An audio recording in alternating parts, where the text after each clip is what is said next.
नमस्कार, खबर तो समझिए देख रहे हैं आप, आपके साथ मैं हूं शिप्रा झा।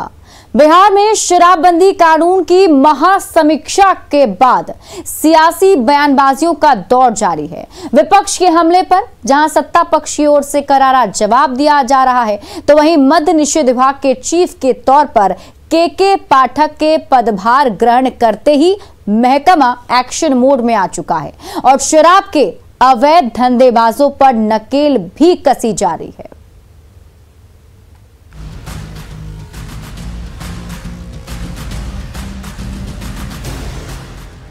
बिहार में शराबबंदी कानून को और पुख्ता बनाने के लिए मुख्यमंत्री नीतीश कुमार ने बेहद कठोर फैसले ले रखे हैं।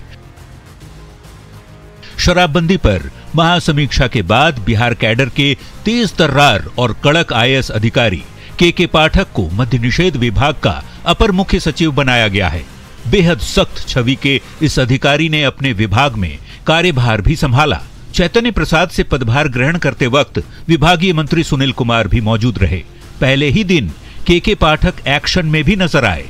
दफ्तर में बैठकर अफसरों को कई निर्देश दिए, लेकिन नीतीश सरकार के इस अहम फैसले के बाद अब सियासत का सिलसिला शुरू हो चुका है।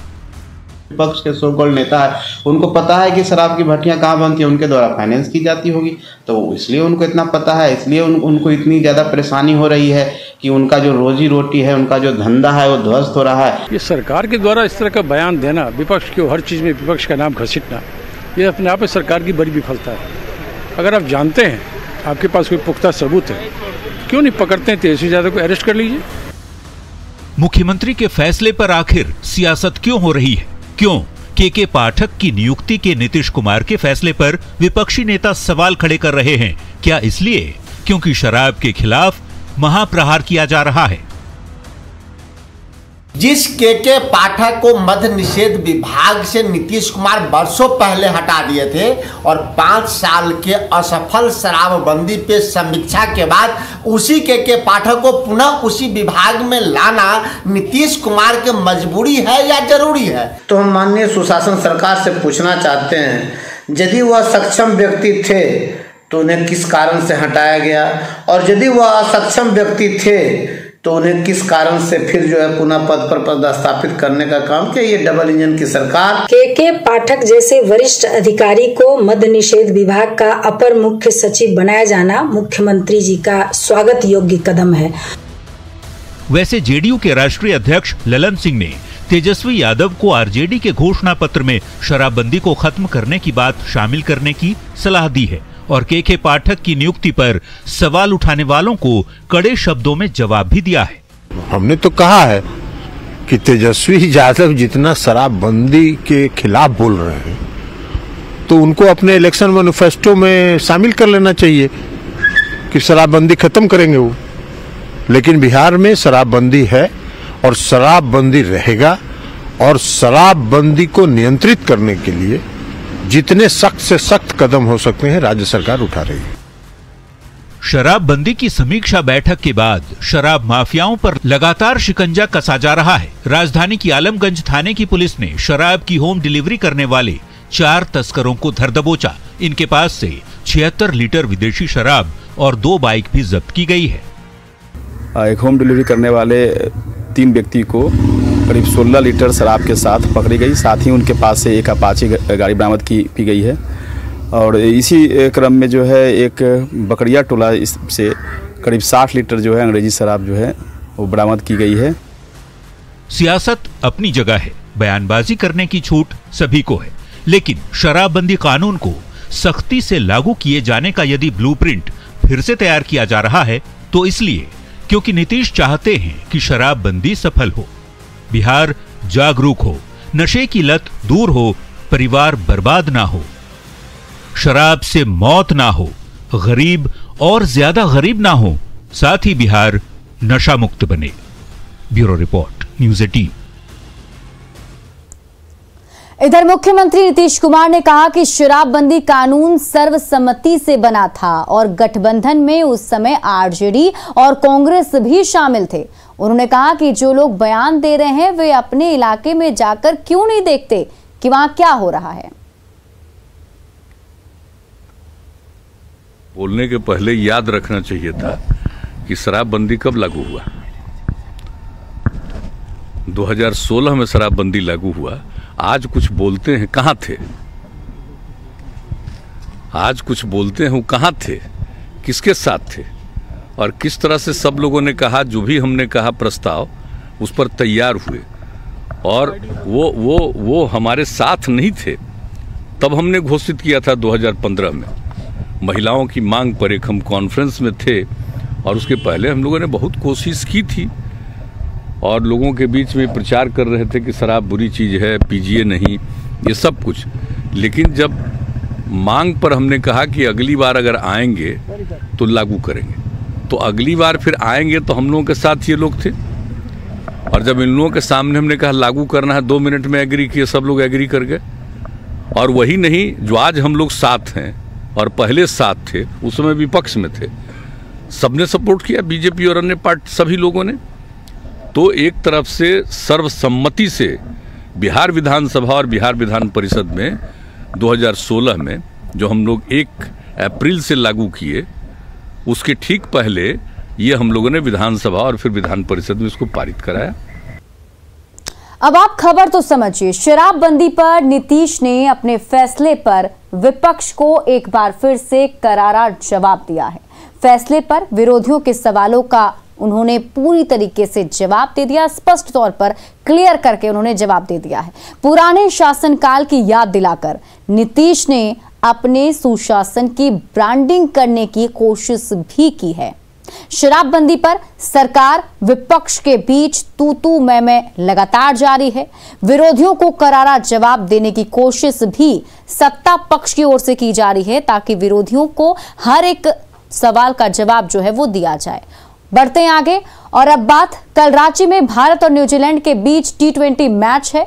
मैच में हिस्सा लेने के लिए टीम इंडिया और टीम न्यूजीलैंड के खिलाड़ी रांची पहुंचे, जहां एयरपोर्ट से उन्हें बायो बबल में होटल रेडिसन ब्लू पहुंचाया गया। कल JSCA ग्राउंड में T20 सीरीज का दूसरा मैच होगा। आप रिपोर्ट देखिए, फिर खबर तो समझिए।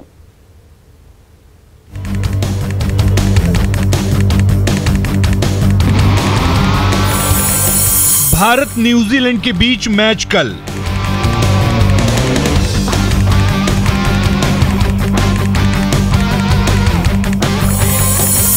माही के शहर में महामुकाबला।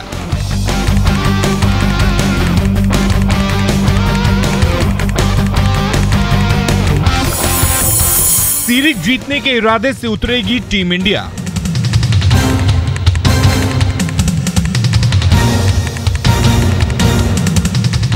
टीम इंडिया के पूर्व कप्तान महेंद्र सिंह धोनी के शहर रांची में शुक्रवार को T20 का महामुकाबला होगा। मैच में हिस्सा लेने के लिए गुरुवार को टीम इंडिया और टीम न्यूजीलैंड के खिलाड़ी रांची पहुंचे। रांची एयरपोर्ट में दोनों टीमों के खिलाड़ी यहां पहुंच चुके हैं। ये टीम न्यूजीलैंड जो है इस बस में सवार है। आप देख रहे होंगे कि न्यूजीलैंड के खिलाड़ी यहां पर बसों में बैठे हुए हैं, और जो है पूरी तरीके से एक समझ लीजिए कि यहाँ पर जयपुर की जीत के बाद जहाँ टीम इंडिया उत्साहित है, वहीं न्यूजीलैंड के खिलाड़ी भी सोच रहे हैं किस तरह रांची का रन जीतना है। और आप यहाँ पर देख रहे हैं कि 2-3 बसें लगाई गई हैं। तीनों बसों में अलग अलग टीम के खिलाड़ी बैठे हैं। 2 बस न्यूजीलैंड के लिए है और 1 बस जो है जिससे भारतीय टीम के खिलाड़ी बैठे हैं। और यहाँ पर देख रहे हैं कि आप जो सामने मॉनिटर पर टीम सऊदी हैं, जो कि एयरपोर्ट से बायो बबल में खिलाड़ियों को रेडिसन ब्लू पहुंचाया गया, जहां उनके रहने की व्यवस्था है। खिलाड़ियों की सुरक्षा के लिए रेडिसन ब्लू होटल में भी चाक चौबंद व्यवस्था की गई है। यहाँ पर से बायो बबल बनाया गया है और खिलाड़ी बायो बबल में ही खिलाड़ी रांची एयरपोर्ट से बाहर निकले। और देख रहे हैं कि बस में टीम इंडिया के खिलाड़ी हैं, और यहाँ पर जिस तरीके से बायो बबल बनाया गया है, एक सुरक्षा का घेरा तैयार किया गया है। आप समझ लीजिए कि पूरी तरह रांची एयरपोर्ट के बाद से रेडिसन के पहुँचने तक पूरी तरह बायो बबल का घेरा तैयार कर दिया गया है, और खिलाड़ी यहाँ तक सीधे रेडिसन पहुँचेंगे। और समझ लीजिए कि एक तरीके से जयपुर की जीत के बाद अब रांची में होगा संग्राम। रांची का रन जीत गए तो कोलकाता में होगा आराम। भारत रांची में न्यूजीलैंड के खिलाफ होने वाले दूसरे T20 मुकाबले में जीत के साथ 3 मैचों की सीरीज अपने नाम करने के इरादे से उतरेगा। कोच राहुल द्रविड़ और कप्तान रोहित शर्मा ने अपनी जोड़ी की अच्छी शुरुआत करते हुए जयपुर में न्यूजीलैंड को पहले T20 में 5 विकेट से हराया। दूसरा मुकाबला रांची के JSCA क्रिकेट स्टेडियम में खेला जाएगा। हालांकि टीम इंडिया को मध्यक्रम के बल्लेबाजों से बेहतर प्रदर्शन की उम्मीद होगी। बता दें कि इस स्टेडियम में करीब 2 साल के बाद कोई इंटरनेशनल मैच खेला जाएगा। इससे पहले 2019 में JSCA स्टेडियम में भारत दक्षिण अफ्रीका के खिलाफ टेस्ट मैच खेला गया था।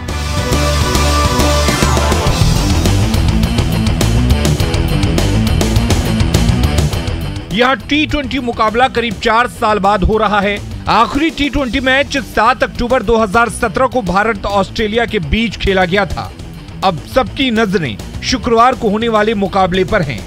न्यूज़ 18 के लिए रांची से संजय सिन्हा की रिपोर्ट। अब जरा खबर समझिए कि रांची में कल होने वाला मैच कितना अहम है। दरअसल अभी तक न्यूजीलैंड और से इंडिया वर्ल्ड कप में मैच नहीं जीता है। हाल ही में T20 वर्ल्ड कप में भी हार मिली थी। भारत न्यूजीलैंड के बीच T20 की 3 मैचों की सीरीज है। जयपुर में खेला गया पिछला मैच भारत जीत चुका है।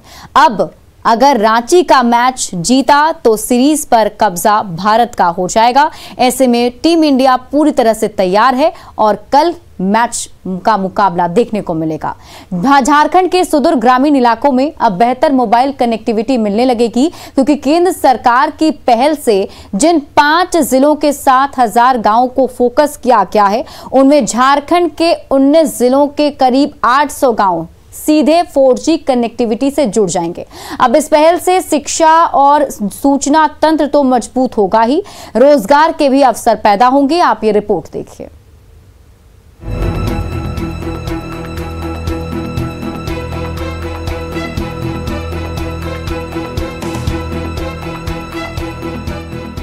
खराब नेटवर्क कनेक्टिविटी और पुअर मोबाइल कनेक्शन से जूझ रहे झारखंड के लोगों को अब 4G की बेहतर सेवा मिलने वाली है। दरअसल केंद्र सरकार ने झारखंड सहित 5 राज्यों को 4G नेटवर्क से जोड़ने की योजना बनाई है, जिस पर करीब 6,500 करोड़ रुपए खर्च होंगे। केंद्र सरकार के इस फैसले से झारखंड के 19 जिलों को सीधा लाभ पहुंचेगा।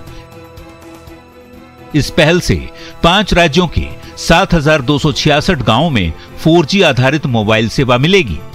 44 जिलों के 7,266 गांवों में बेहतर कनेक्टिविटी में 6,466 करोड़ का खर्च आएगा।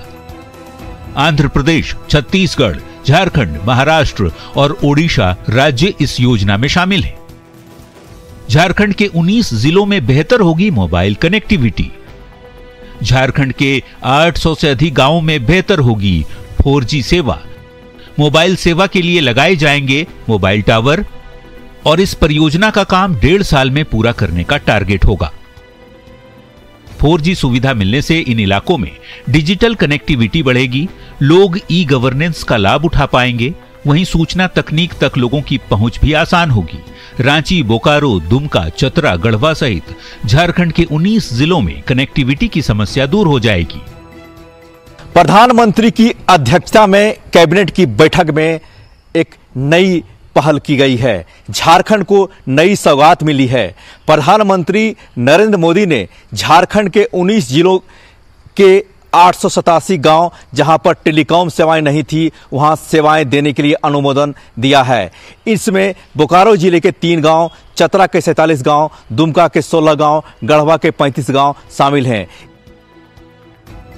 मोबाइल कनेक्टिविटी को दुरुस्त करने की केंद्र सरकार की पहल से आत्मनिर्भरता, सीखने के अवसर, सूचना का प्रसार, कौशल विकास, आपदा प्रबंधन और ई-गवर्नेंस के लिए बेहद उपयोगी साबित होगा। ये कदम डिजिटल इंडिया के विजन को भी पूरा करेगा और उद्यमों और ई-कॉमर्स सुविधाओं को भी इससे बढ़ावा मिलेगा।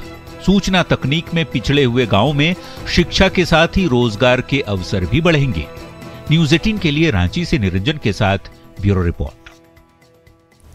और अब आप खबर तो समझिए। झारखंड के ग्रामीण इलाकों में नेटवर्क की भारी समस्या है। 4G कनेक्टिविटी से हालात में काफी ज्यादा सुधार होगा, लोगों को फायदा मिलेगा। 19 जिलों के 800 से ज्यादा गांवों को इसका सीधे तौर पर लाभ मिलने जा रहा है। अपग्रेडेशन का काम अप्रैल तक पूरा हो जाने की उम्मीद जताई जा रही है। लो स्पीड की जगह अब लोगों को हाई स्पीड सिग्नल मिलेगा, जिससे लोग आसानी से अपना काम कर पाएंगे। और फिलहाल इस बुलेटिन में अभी के लिए बस इतना ही, लेकिन न्यूज़ 18 बिहार झारखंड पर खबरों का सिलसिला लगातार जारी है।